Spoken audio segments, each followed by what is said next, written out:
All right, everyone, step 2 in our functional warm-up process is going to be doing some lengthening exercise, some stretching. We're going to focus on 2 sets of muscles in particular, one, the calves, as well as the hip flexor complex.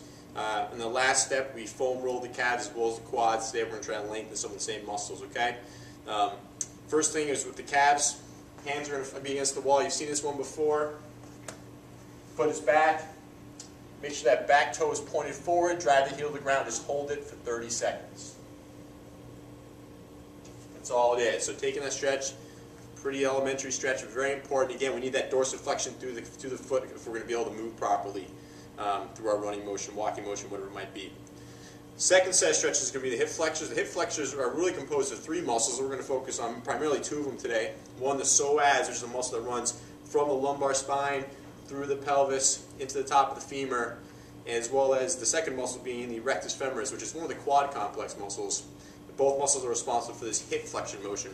When we sit at a desk all day, we run a lot, we cycle a lot, these get tight. If these are tight, they can lead to a lot of shear stress on the lumbar spine.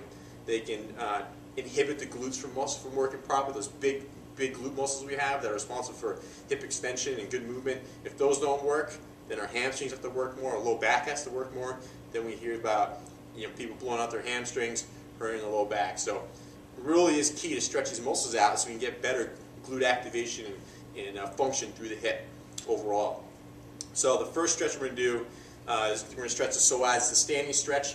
We're going to be in a split position. Before we do that, what's key to know about the stretch is that you have to articulate the pelvis a certain way to really maximize the stretch, okay? Hands are on hip. What we're going to do is tuck the hips under. So all we're doing is taking it, tucking the hips under. It takes some practice. Split stance, turn that back toe in, rotate the pelvis, tuck it under, just like I just talked about. Squeeze that glute, drive the hips forward, arm up, lean to the side.